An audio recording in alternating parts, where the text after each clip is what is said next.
두려움을 안 느낀 적은 없습니다. 두렵기 때문에 안 한 적이 없는 것이죠. 이 말은 영화 미션 임파서블 시리즈의 주역 배우 톰 크루즈가 2023년 6월 7번째 시리즈 상영을 앞두고 한국을 방문했을 때 인터뷰 중에 했던 말입니다. 그 영화의 하이라이트 장면 중에 하나는 그가 자신에게 주어진 미션을 안수하기 위해 오토바이를 타고 아주 높은 절벽에서 뛰어내리는 장면입니다. 그 장면은 보는 사람조차 숨이 멎을 만큼 아찔하고 위험했으며 목숨까지 위험할 수 있는 장면이었습니다. 하지만 톰 크루즈는 이 장면을 대역 없이 철저한 준비 끝에 직접 연기했습니다. 두려움을 느끼지 않아서가 아닙니다. 두려움 때문에 자신이 해야 될 역할을 회피하지 않았던 것입니다. 무엇이 가장 두렵습니까? 라는 질문에 대한 대답은 사람마다 다양합니다. 어떤 분은 경제적 위기가 가장 두렵고, 어떤 분은 건강을 잃는 것이 가장 두렵고, 어떤 분은 타인의 관심과 인정에서 멀어지는 것이 가장 두렵습니다. 그러고 보면 우리 삶을 지배하고 인생의 방향을 결정짓는 아주 중요한 요소 중에 하나가 두려움입니다. 동시에 우리가 인생에서 가장 소중하게 여기는 것이 무엇인가를 두려움은 분명히 드러내어 줍니다. 오늘 본문 출애굽기 1장은 점점 번성하는 이스라엘 자손의 성장과 이를 두려워하는 애굽 왕의 모습이 그려져 있습니다. 창세기 46장에 보면 큰 기근에 직면한 야곱은 생존을 위해 삶의 터전인 가나안 땅을 떠나 그의 아들 요셉이 애굽에 총들여 있던 애굽으로 가족들을 데리고 이주합니다. 원래는 기근만 피하고 다시 가나안 땅으로 돌아오려 했지만 처음 계획과는 달리 총리였던 요셉으로 인해 그들은 애굽의 고센 땅에 터를 잡고 계속 머물게 됩니다. 그리고 오랜 시간이 흘렀습니다. 야곱도 죽고 애굽의 총리였던 요셉과 그의 모든 형제들까지 죽었습니다. 그런데 이스라엘 자손은 어떻게 되었습니까? 7절입니다. 이스라엘 자손은 생육하고 불어나 번성하고 매우 강하여 온 땅에 가득하게 되었더라. 야곱이 처음 기근을 피해 애굽에 내려갔을 때 가족 수는 70명이 불과했습니다. 그런데 이후 시간이 흘러 세대를 거듭하면서 이스라엘 자손이 생육하고 번성하여 애굽에 가득하게 됩니다. 출애굽기 12장 37절은 출애굽 당시 이스라엘 자손의 수가 장정이 60만 가량이라고 기록하고 있습니다. 여기에 아내와 자녀 한두 명만 포함해도 이스라엘 자손의 수는 최소 200만 명이 넘을 것입니다. 70명에서 장정 60만 명, 제가 계산해 보았습니다. 처음보다 8,571배가 넘었습니다. 가히 인구 대폭발입니다. 세계 제1의 저출산국이 된 우리나라의 현실을 생각할 때 너무너무 부러운 일입니다. 이 같은 이스라엘 자손의 인구 대폭발, 우연입니까? 결코 우연이 아닙니다.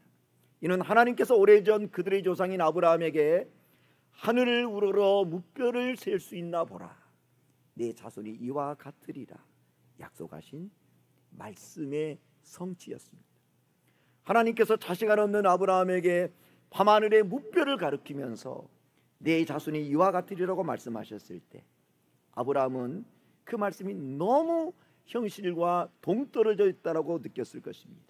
그러나 그 약속은 아들 이삭의 출생과 기근을 피해 애굽에 정착한 이스라엘 자손이 불어나 번성하여 땅에 가득 차게 되는 과정을 통해서 이루어졌습니다.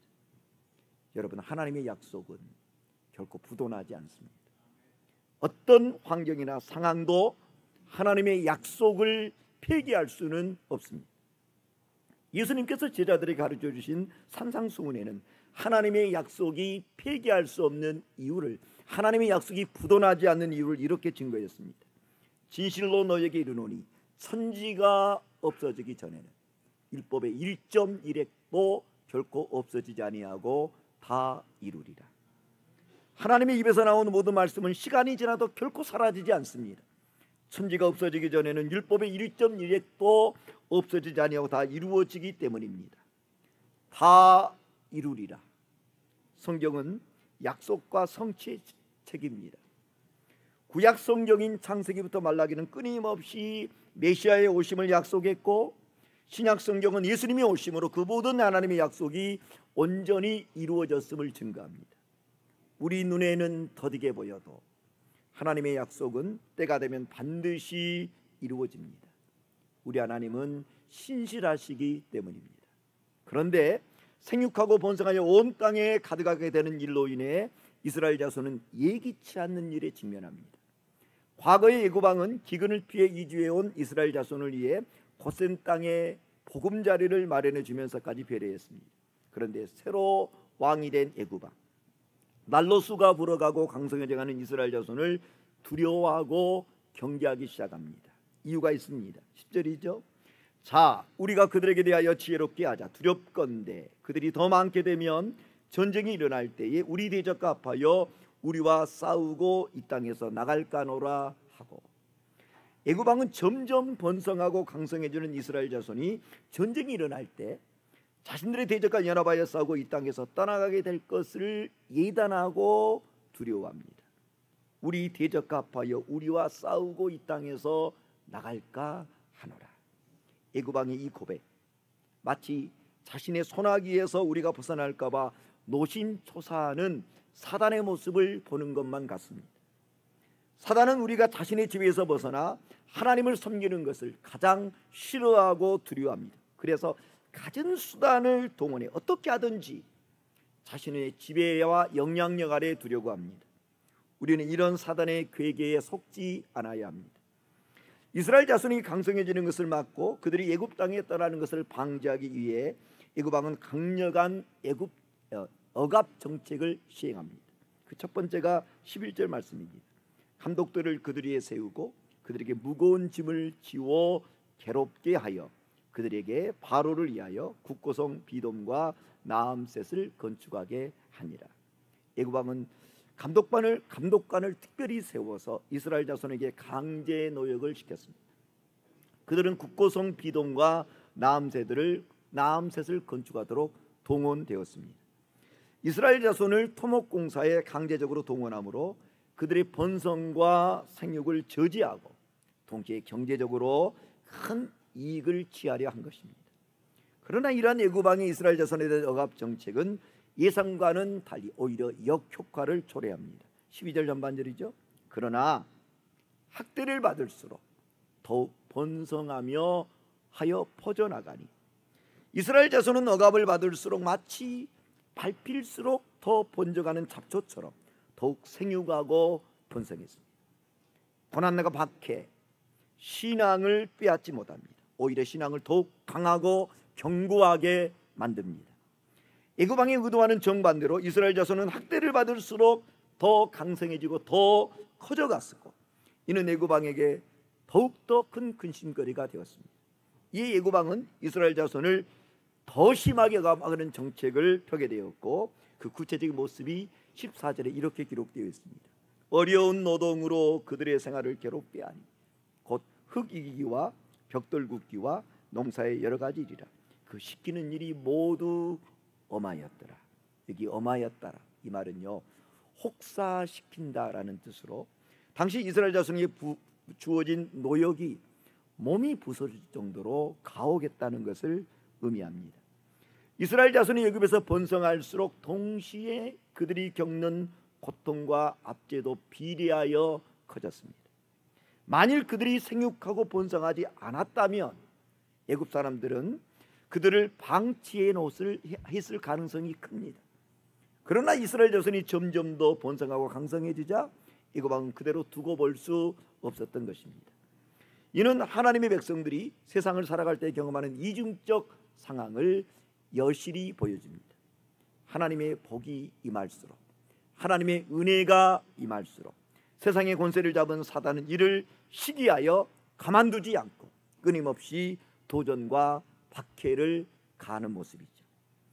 이러한 진리를 잘 알았던 사도 베드로가 신앙으로 인해 여러 고난에 직면한 성도들에게 했던 권면이 있습니다. 사랑하는 자들아, 너희를 연단하려고 오는 불시험을 이상한 일 당하는 것 같이 이상히 여기지 말고 오히려 너희가 그리스도의 고난에 참여하는 것으로 즐거워하라. 믿음의 여정에서 직면하는 고난, 이상한 일로 여기지 말라는 것입니다.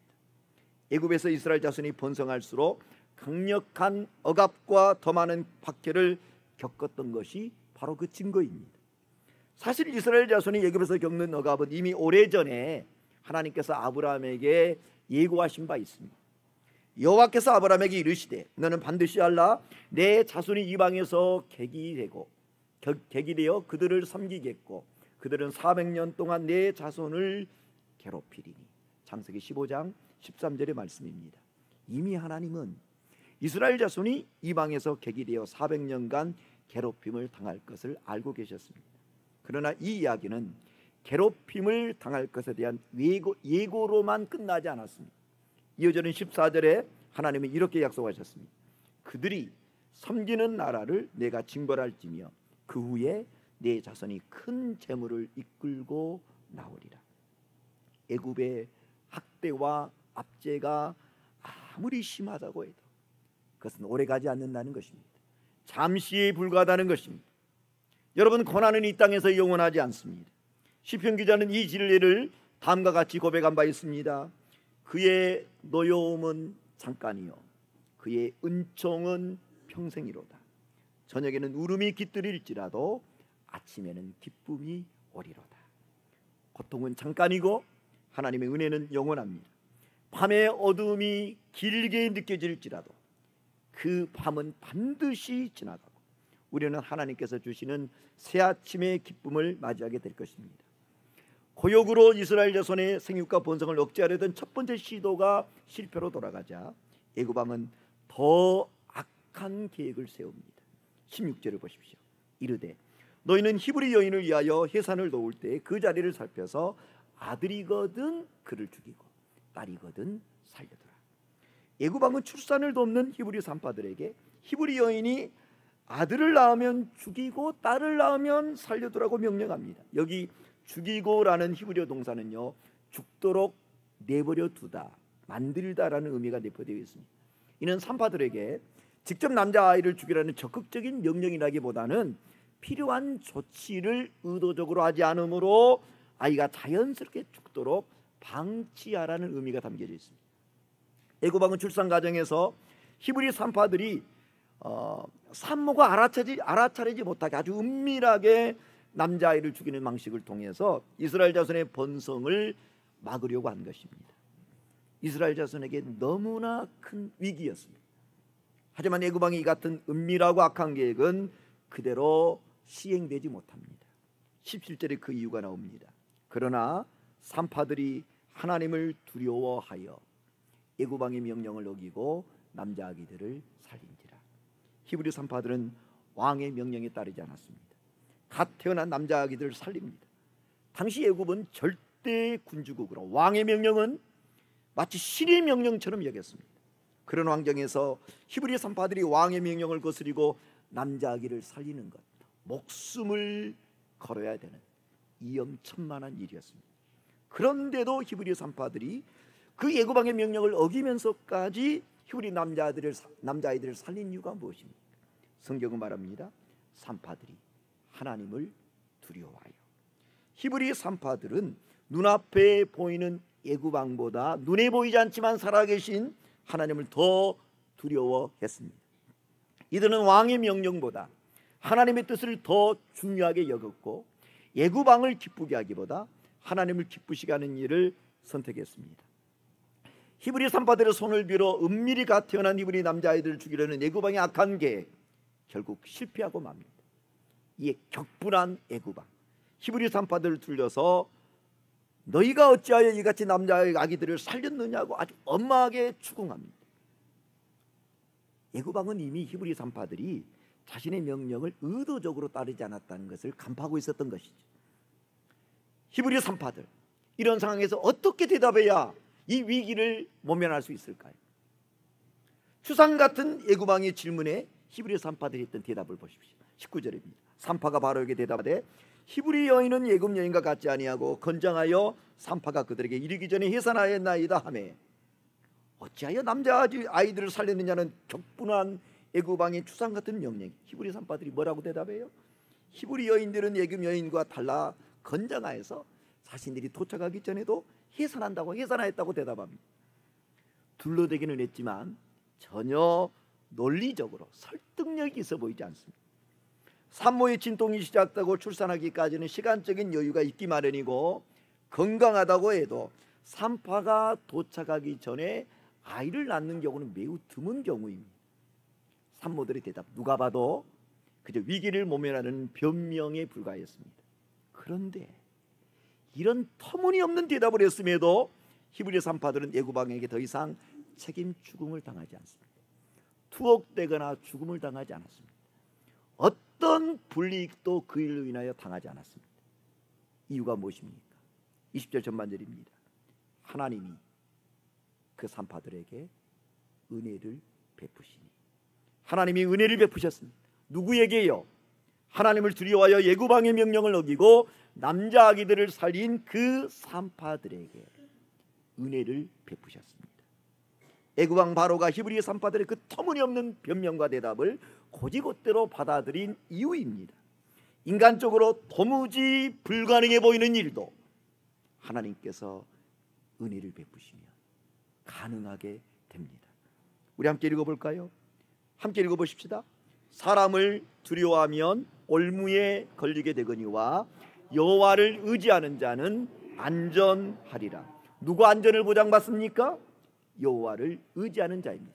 또 한 구절 함께 한번 읽겠습니다. 주의 천사가 여호와를 경외하는 자를 둘러 진치고 그들을 건지시는도다. 시편 34편 7절입니다. 주의 천사가 누구를 진치고 둘러 보호하십니까? 여호와를 경외하는 자를 둘러 진치고 건지십니다. 하나님을 두려워하여 애굽 왕의 명령을 어기고 히브리 남자 아기들을 살린 산파들의 생명 바로가 건드릴 수 없었습니다. 하나님께서 그들을 둘러 지키고 안전하게 보호해 주셨기 때문입니다. 하나님께서 히브리 산파들에게 베푸신 은혜 단지 목숨을 부지한 정도에 그치지 않았습니다. 더 놀라운 은혜가 있습니다. 마지막 21절 말씀 우리 함께 한번 읽어볼까요? 그 산파들은 하나님을 경외하였으므로 하나님이 그들의 집안을 흥왕하게 하신지라. 하나님을 경외함으로 애굽 왕의 명령을 어겨 히브리 남자 아기들을 살린 히브리 산파들, 그들의 집안이 어떻게 되었다고요? 하나님이 그들의 집안을 흥왕하게 하신지라. 공동모정은 이 구절을 그들의 후손을 일으켜 주셨다라고 했습니다. 히브리 산파들의 집안은 번성하고 후손이 끊이지 않는 하나님의 축복을 받았습니다.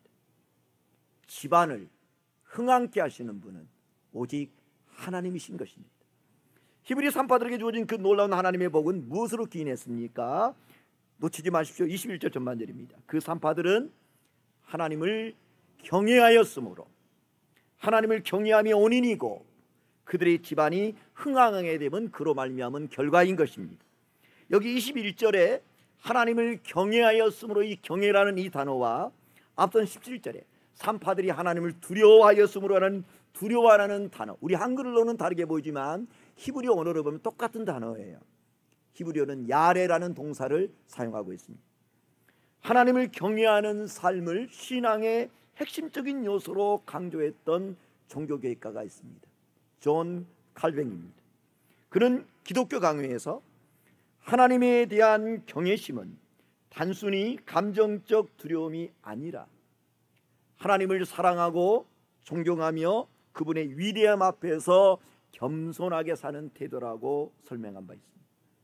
하나님을 경외하는 삶, 단순히 두려워서 벌벌 떠는 삶이 아니라 하나님을 가장 존귀 여기며 그분의 뜻에 기꺼이 순종하는 삶이죠. 성경에는 하나님을 경외하는 삶을 삶으로 우리에게 본이 되어진 사람들의 이야기가 여러 나옵니다. 첫 번째가 아브라함입니다. 죽은 자와 방불한 아브라함, 25년이라는 오랜 기다림 끝에 하나님의 약속대로 마침내 아들을 얻습니다. 그 아들을 얻는 기쁨이 얼마나 컸던지 그 이름을 웃음이라는 뜻을 지닌 이삭이라고 이름을 지었습니다. 그런데 어느 날 그 소중한 독자 이삭을 하나님께서 번제로 드리라고 요구하십니다. 맑은 하늘의 날벼락 같은 요구였음에도 아브라함은 단 한마디의 항변도 없이 아들 이삭을 3일길 떨어진 모리아 산에 데려가 그의 목에 칼을 들이댑니다. 하나님께서 급히 말리지 않았다면 이삭은 그날 아버지의 손에 죽임을 당했을 것입니다. 하지만 그날 이삭은 아버지의 손에 죽임당하지 않습니다. 그를 대신할 순양을 이미 하나님께서 준비해 놓고 계셨기 때문입니다. 그날 아브라함이 하나님께로부터 들었던 평생 잊지 못할 음성이 있습니다. 그 아이에게 내 손을 대지 마라. 그에게 아무 일도 하지 마라. 내가 내 아들 내 독자까지도 내게 아끼지 아니하였으니 내가 이제야 내가 하나님을 경외하는 줄을 아노라. 그날 아브라함이 하나님께 드린 것은 단지 재물이 아니었습니다. 하나님을 경외하는 믿음이었습니다. 바로의 시리의 양 보디발의 집에서 노예로 팔려간 요셉, 그 성실함을 인정받아 가정 총무가 됩니다. 그런 요셉에게 치명적인 유혹의 손길이 다가옵니다. 다른 사람도 아닌 보디발의 아내가 함께 동침하자고 요구한 것입니다. 젊고 혈기왕성한 요셉에게 이보다 뿌리치기 어려운 유혹이 있었을까요?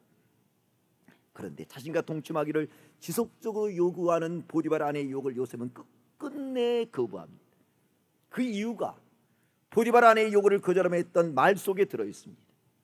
내가 어찌 이 큰 악을 행하여 하나님께 죄를 지으리까?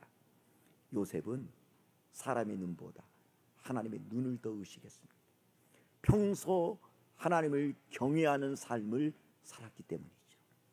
보디발 아내의 유혹을 뿌리친 요셉, 억울한 누명으로 감옥에 갇혔지만 그로 인해 요셉은 이후 애굽의 총리 대신에 오르는 결정적인 기회를 얻게 됩니다. 하나님을 경외하는 삶을 사는 것, 처음에는 손해보는 것 같고 어리석어 보입니다. 그런데요, 주께서 요셉에게 주신 결말을 눈여겨보십시오. 그 누구도 그렇게 말할 수 없을 것입니다. 2023년 다니엘 기도의 8일차 강사로 나오신 이은상 목사님, 현재 미국에서 가장 부흥하는 교회 중 하나인 달라스 세미안 교회 담임 목사님입니다. 풀타임 부목사님만 해도 10명이 넘습니다. 이은상 목사님 화려한 스펙을 가지고 있습니다. 한국에서 애국어 고등학교, 미국에서 명문대학을 졸업한 후에 한국에 돌아와 대기업 연구소에 들어가고 애국계 증권사에 스카웃되어 승승장구했습니다. 돈도 잘 벌었습니다. 그런데 이런 그를 하나님께서 미국에서 신학을 하게 하시고 교회를 섬기는 주의 종으로 부르셨습니다. 하나님께서 이은상 목사님을 주의 종으로 부르신 것, 그의 외모와 화려한 스펙 때문이었을까요? 아닙니다. 그분의 간증 중에 이런 고백이 나옵니다. 제가 그래도 잘하는 것 딱 하나는 하나님을 엄청 무서워합니다. 그에게는 하나님을 경외하는 마음이 있었습니다. 그래서 기도하라는 음성이 들려오면요, 타고 가는 비행기 안에서도 사람의 눈을 의식하지 않고 무릎 꿇고 기도한답니다. 하나님께서 이은상 목사님을 쓰시는 이유입니다. 하나님을 경외하는 사람은 하나님을 두려워합니다. 두려워하는 것은 무서워하는 것과는 다른 것입니다. 하나님은 무서운 분이 아닙니다. 사랑이시기 때문입니다. 하지만 하나님은 두려운 분이십니다. 하나님은 의롭고 거룩하시기 때문입니다. 히브리 산파들이 당시 자신들의 성타 여탈권을 가진 애굽왕의 명령을 어긴 것은 이들의 마음이 남달리 담대해서가 아닙니다. 그들 역시 우리가 똑같이 연약한 성정을 가진 사람들입니다.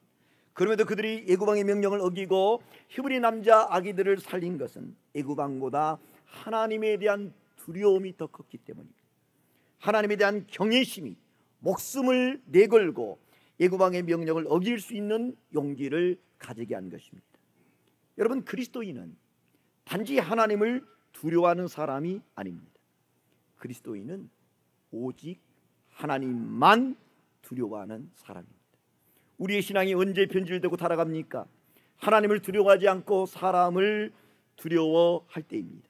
하나님의 인정을 구하지 않고 사람의 인정을 구할 때입니다. 그래서 예수님은 제자들에게 미리 말씀하셨습니다.